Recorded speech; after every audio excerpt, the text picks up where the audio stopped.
उत्तर प्रदेश के मुख्यमंत्री योगी आदित्यनाथ जी,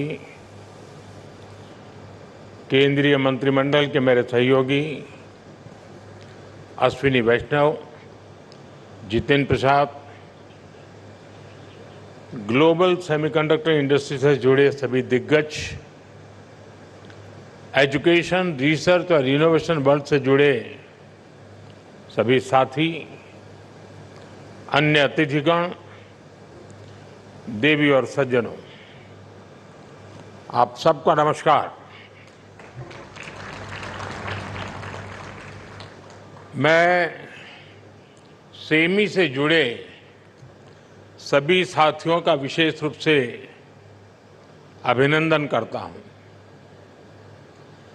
भारत दुनिया का 8वां देश है जहां ग्लोबल सेमीकंडक्टर इंडस्ट्री से जुड़ा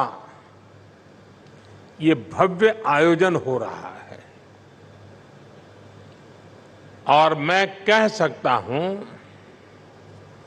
कि this is the right time to be in India.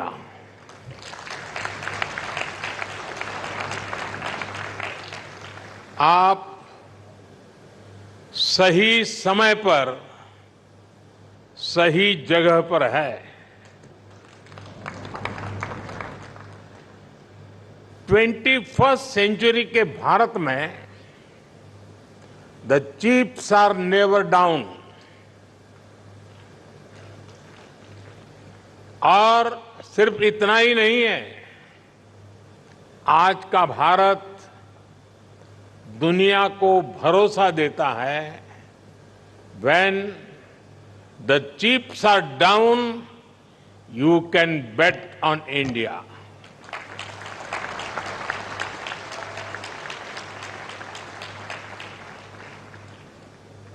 Friends,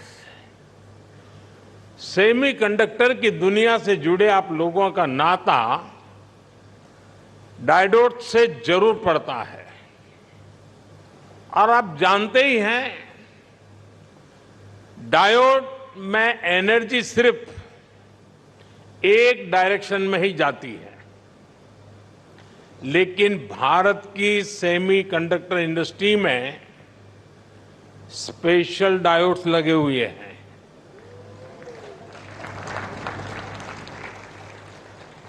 यहां हमारी एनर्जी दोनों डायरेक्शन में जाती है। आपके मन में आएगा कैसे? और ये भी बहुत इंटरेस्टिंग है।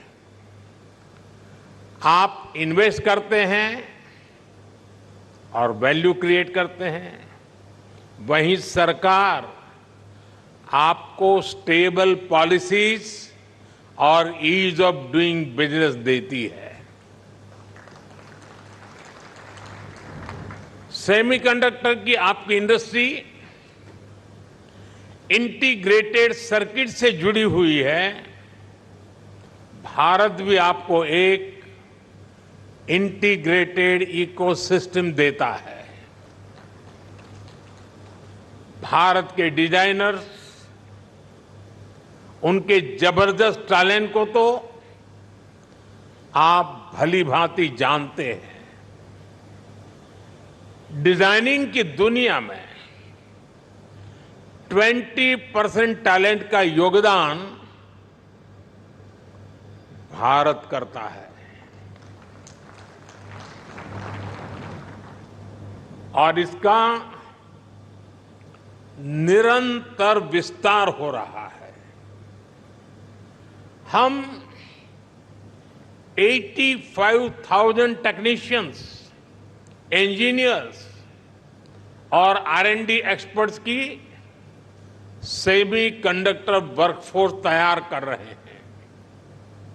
भारत का फोकस अपने स्टूडेंट्स और प्रोफेशनल्स को सेमीकंडक्टर इंडस्ट्री रेडी बनाने पर है। कल ही अनुसंधान नेशनल रिसर्च फाउंडेशन की पहली बैठक हुई है इस फाउंडेशन से भारत के रिसर्च इकोसिस्टम को एक नई दिशा भी मिलेगी, नई ऊर्जा भी मिलेगी। इसके अलावा भारत ने 1 ट्रिलियन रुपीज का एक स्पेशल रिसर्च फंड भी बनाया है। फ्रेंड, ऐसे इनिशिएटिव से सेमीकंडक्टर और साइंस सेक्टर में इनोवेशंस का दायरा बहुत ज्यादा बढ़ने वाला है। हम सेमीकंडक्टर से जुड़े इंफ्रास्ट्रक्चर पर भी बहुत फोकस कर रहे हैं। इसके अलावा आपके पास एक 3 डायमेंशनल पावर भी है।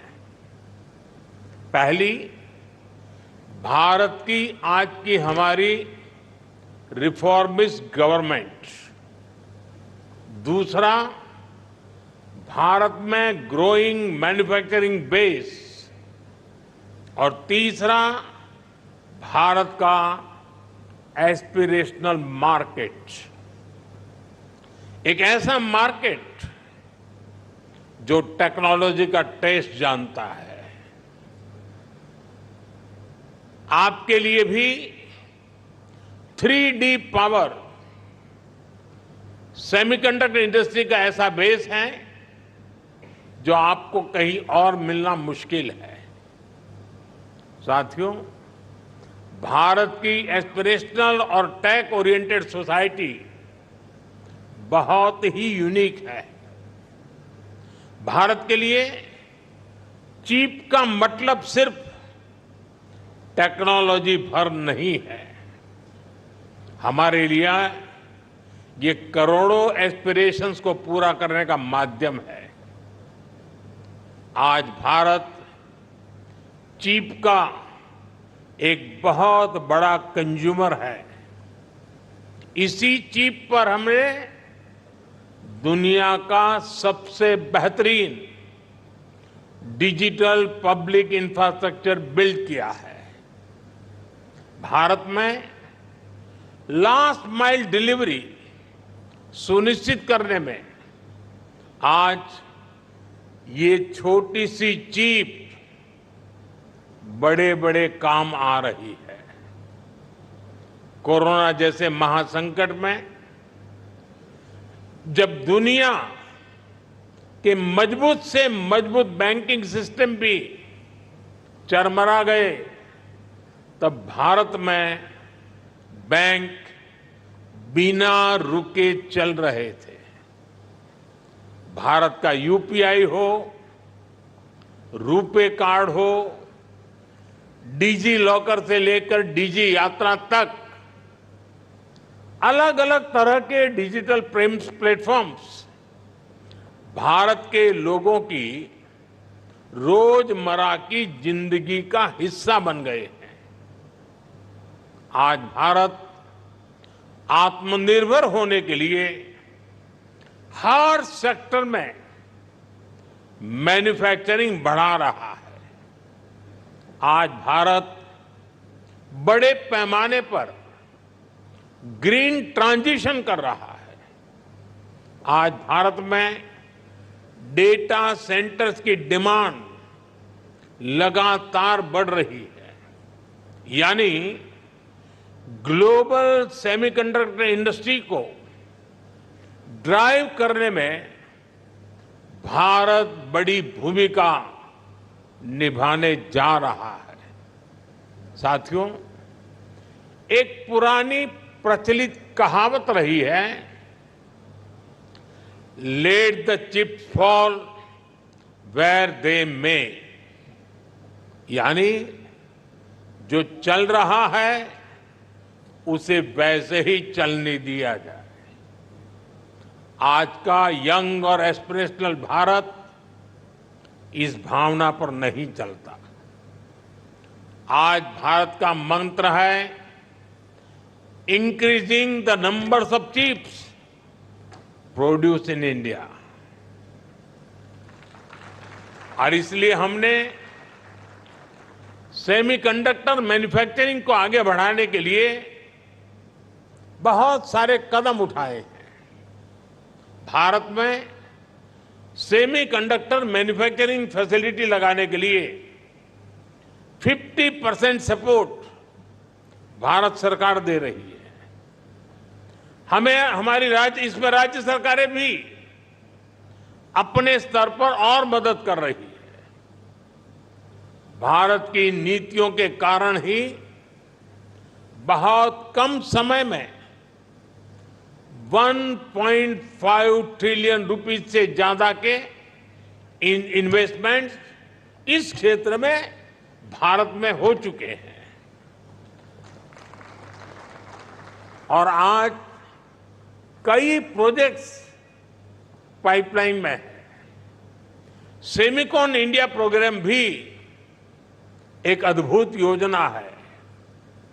इसके तहत front end fabs, display fabs, semiconductor packaging, compound semiconductors, sensors और डिस्प्ले मैन्युफैक्चरिंग के लिए फाइनेंशियल सपोर्ट दिया जा रहा है। यानी भारत में 360 डिग्री अप्रोच के साथ काम हो रहा है।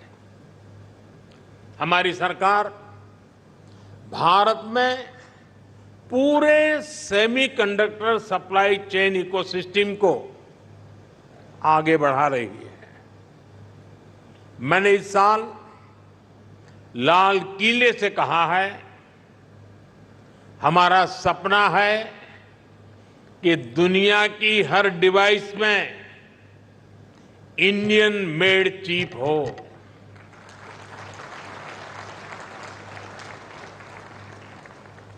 सेमीकंडक्टर पावर हाउस बनने के लिए जो भी जरूरी होगा, भारत वो सब करने वाला है। साथियों, क्रिटिकल मिनरल्स के डोमेस्टिक प्रोडक्शन और इसके ओवरसीज एक्विजिशन के लिए हमने कुछ समय पहले क्रिटिकल मिनरल मिशन की घोषणा की है। क्रिटिकल मिनरल्स को कस्टम्स ड्यूटी से छूट देना हो, क्रिटिकल मिनरल्स को उसके ब्लॉक्स की माइनिंग की ऑक्शन हो, इन सब पर तेजी से काम हो रहा है। और सिर्फ इतना ही नहीं है, हम Indian institute of space science में एक सेमीकंडक्टर रिसर्च सेंटर बनाने के लिए भी काम कर रहे हैं। हम आईआईटीज के साथ पार्टनरशिप कर रहे हैं ताकि हमारे इंजीनियर्स ना सिर्फ अभी के लिए हाईटेक चिप बनाए, बल्कि नेक्स्ट जेन चिप पर भी रिसर्च करें। हम इंटरनेशनल कोलैबोरेशंस को भी आगे बढ़ा रहे हैं। आप लोगों ने ऑयल डिप्लोमेसी का नाम सुना है। आज का युग सिलिकॉन डिप्लोमेसी का युग है। इसी साल Bharat Indo Pacific economic framework की सप्लाई चेन काउंसिल का वाइस चेयर चुन गया है। हम quad semiconductor supply chain initiative के भी बड़े पार्टनर हैं और हाल ही में हमने जापान और सिंगापुर समेत कई देशों के साथ एग्रीमेंट भी साइन किए हैं। इस सेक्टर में अमेरिका के साथ भी भारत अपना सहयोग लगातार बढ़ा रहा है। साथियों, आप सभी भारत के सेमीकंडक्टर मिशन को भी जानते हैं। कुछ लोग सवाल भी उठाते हैं कि भारत इस पर फोकस क्यों कर रहा है। ऐसे लोगों को हमारे डिजिटल इंडिया मिशन को जरूर स्टडी करना चाहिए। डिजिटल इंडिया मिशन का लक्ष्य देश को एक ट्रांसपेरेंट, इफेक्टिव, और लीकेज फ्री गवर्नेंस देना था। और आज हम इसके मल्टीप्लायर इफेक्ट को अनुभव कर रहे हैं। डिजिटल इंडिया की सफलता के लिए हमें अफोर्डेबल मोबाइल हैंडसेट्स और डेटा की जरूरत थी। इसके लिए हमने जरूरी रिफॉर्म्स और जरूरी इंफ्रास्ट्रक्चर बनाया। एक दशक पहले हम मोबाइल फोन के बड़े इंपोर्टर्स में से एक थे। आज हम दुनिया के नंबर 2 प्रोड्यूसर्स और एक्सपोर्टर हैं। अभी एक ताजा रिपोर्ट आई है, आज भारत 5G हैंडसेट्स का दूसरा सबसे बड़ा मार्केट बन चुका है। 2 साल पहले ही हमने 5G रोल आउट शुरू किया था। आज देखिए हम कहां से कहां पहुंच चुके हैं। आज भारत का इलेक्ट्रॉनिक सेक्टर $150 बिलियन से भी ज्यादा का हो चुका है। और अब तो हमारा लक्ष्य और बड़ा है। इस दशक के अंत तक हम अपने इलेक्ट्रॉनिक सेक्टर को $500 बिलियन तक पहुंचाना चाहते हैं। इससे भारत के युवाओं के लिए करीब 6 मिलियन यानी 60 लाख जॉब क्रिएट होगी। भारत के सेमीकंडक्टर सेक्टर को भी इसका बहुत अधिक फायदा होगा। हमारा लक्ष्य है कि इलेक्ट्रॉनिक मैन्युफैक्चरिंग का 100% काम भारत में ही हो, यानी भारत सेमीकंडक्टर चिप्स भी बनाएगा और उनके फिनिश्ड गुड्स भी बनाएगा। साथियों, भारत का सेमीकंडक्टर इकोसिस्टम सिर्फ भारत की नहीं बल्कि ग्लोबल चैलेंजेस को भी सॉल्यूशन देता है। आप लोगों ने भी डिजाइनिंग से जुड़ा एक मेटाफर जरूर सुना होगा। ये मेटाफर है single point of failure. Designing के स्टूडेंट्स को बताया जाता है इस फ्लो को अवॉइड करना जरूरी है। मकसद यही होता है कि सिस्टम किसी एक ही कंपोनेंट पर निर्भर न रहे। ये सबक सिर्फ डिजाइनिंग तक की सीमित नहीं है, ये हमारी लाइफ में भी, विशेष रूप से सप्लाई चेन के कॉन्टेक्स्ट में भी उतना ही लागू होता है। कोविड हो, युद्ध हो, बीते समय में ऐसी कोई इंडस्ट्री नहीं जिसको सप्लाई चेन डिस्ट्रप्शन से नुकसान न हुआ हो। इसलिए सप्लाई चेन का रेजिलियंस बहुत ही जरूरी है। और इसलिए मुझे खुशी है कि भारत अलग अलग सेक्टर्स में रेजिलियंस पैदा करने के लिए मिशन का एक अहम हिस्सा है। और हमें एक और बात याद रखनी है, टेक्नोलॉजी के साथ जब डेमोक्रेटिक वैल्यूज जुड़ जाती हैं तो टेक्नोलॉजी की पॉजिटिव एनर्जी बढ़ जाती है। वही अगर टेक्नोलॉजी से डेमोक्रेटिक वैल्यूज हट जाती हैं तो वही टेक्नोलॉजी घातक बनते देर नहीं लगती। इसलिए चाहे मोबाइल मैन्युफैक्चरिंग हो, इलेक्ट्रॉनिक्स मैन्युफैक्चरिंग हो या सेमीकंडक्टर्स हो, हमारा फोकस एकदम क्लियर है। हम एक ऐसी दुनिया बनाना चाहते हैं जो संकट के समय भी रुके नहीं, ठहरे नहीं, निरंतर चलती रहे। आप भी भारत के इन प्रयासों को मजबूत करेंगे। इसी विश्वास के साथ आप सभी को बहुत बहुत शुभकामनाएं, बहुत बहुत धन्यवाद। बहुत बहुत धन्यवाद माननीय प्रधानमंत्री जी, आपके प्रेरणा